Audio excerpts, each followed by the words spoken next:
Hello students and parents, my name is Robert Cummings. I'm one of the chemistry teachers here at Madison High School. This video is to give you a tutorial on how the online system of my class works, which is a major part of a student's grade in here. So I want you to see exactly where the assignments live and exactly how grades can be checked in real time, because grades on the website will be able to be viewed before they can on Parent Portal. So anyhow, we need to start by going to the website, which if you've activated this video, you should have already been there. But anyhow, my URL is www.tinyurl.com/rcummy. That's the first letter of my first name and the first 5 letters of my last name. And that'll take you to the website. Now, I do want to show you a few things here that are very helpful. Over here on the left-hand side is where you're going to be able to get to the many different things that the website has to offer. You can look at my schedule if you're interested to see when I'm off, in case any parents need to make arrangements to meet with me or arrange a phone conference or anything of the sort. The syllabus is a fantastic place to see about the class complete overview on tutoring. My warm-ups, this blue section here is going to focus on what this video focuses on, and there's more good information there as well. The cheat sheets and notes is a very handy tool to use throughout the school year. All notes that I'll use throughout the year are located here. These are what I call skeleton notes, in that this is not all that you need in order to survive if you're looking to make A's and B's, but it's a starting point for all of the units that I'll be covering throughout the school year.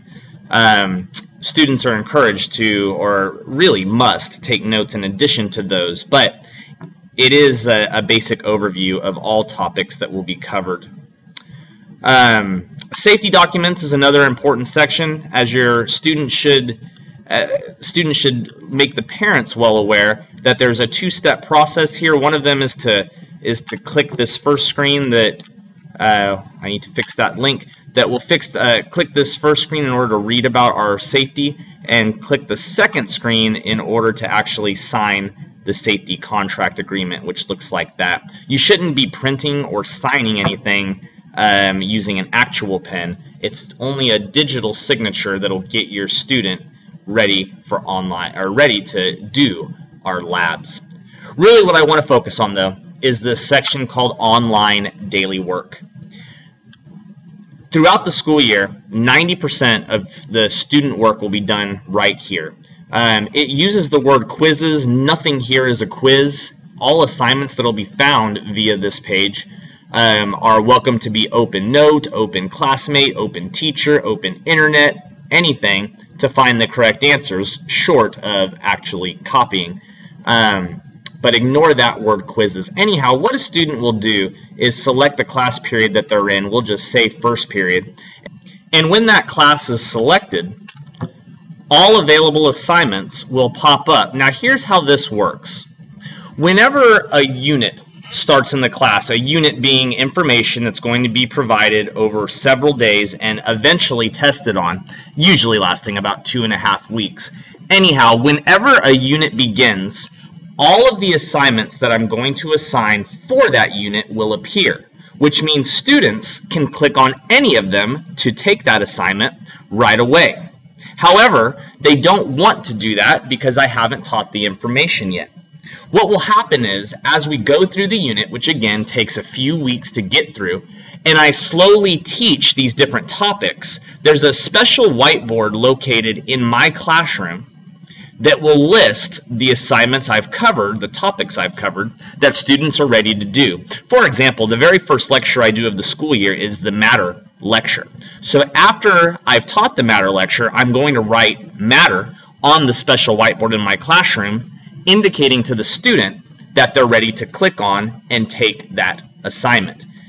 By the time we get to the end of the unit, I will have written all of the names of these on the whiteboard, and everything will be expected. This column here where it says the date the quiz ends, that can be ignored at all times. I don't deal with different due dates in my classroom. To simplify things, all assignments are due on the same day, test day. So, on day 1 of the unit, all assignments become available. On the last day of the unit, test day, all of them will disappear at midnight that night. So, students can complete these at their own leisure. Theoretically, they could wait until the very end of the unit, test day, or even test night, to complete all of them. That's not the way they should do it. Assignments should be completed as they're assigned to keep up with the material and ask questions, of course. But I want you to understand that all assignments are due on the same day, and they'll disappear from the website when that happens. In order to take an assignment, a student will very simply click on its name, and in this case, phase changes comes up.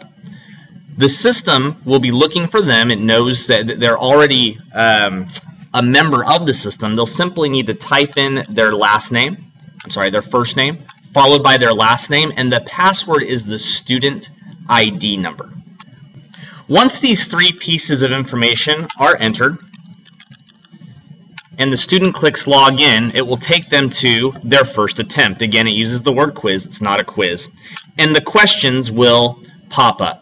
Now, they'll go through the assignment, use their notes, use their brains, use their partner if need be, to type in the correct answers, or enter the correct answers in all of the different questions. Now, I'm just typing in anything, so I don't expect to make a good grade, but so you can see what happens when an assignment ends, the student will get their grade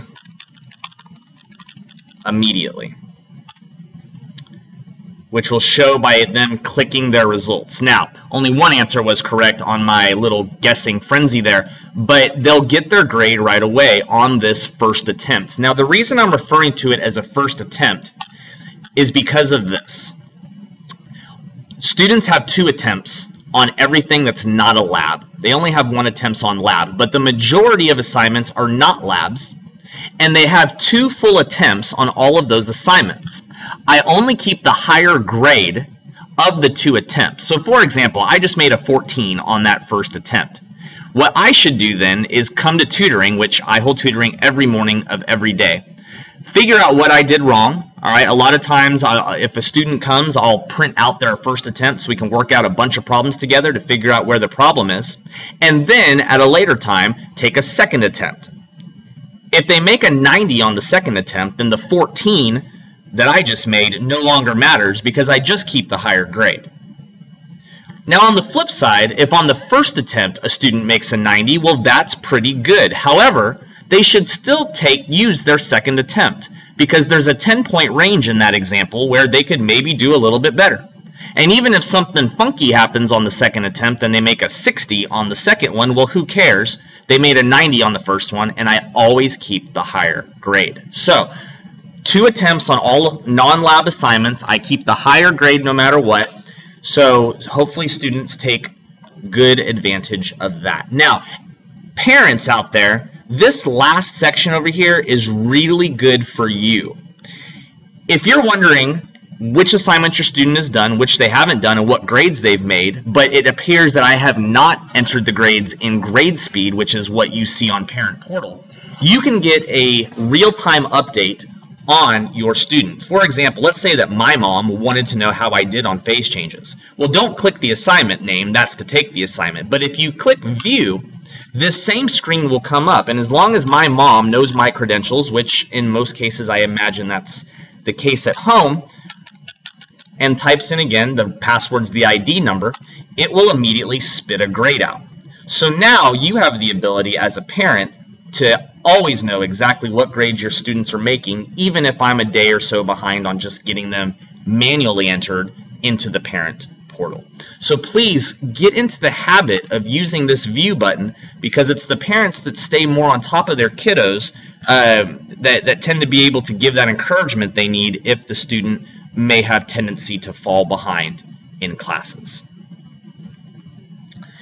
If a student has any issue getting internet access, that should not be a problem to prevent the student from completing these assignments? The reason being is I have computer days worked into my agenda, worked into my lesson plan, which means there's at least one day a week where the entire class period is a dedicated computer period for students to complete these assignments. If that's not enough time, then my computer lab is open every single day before school.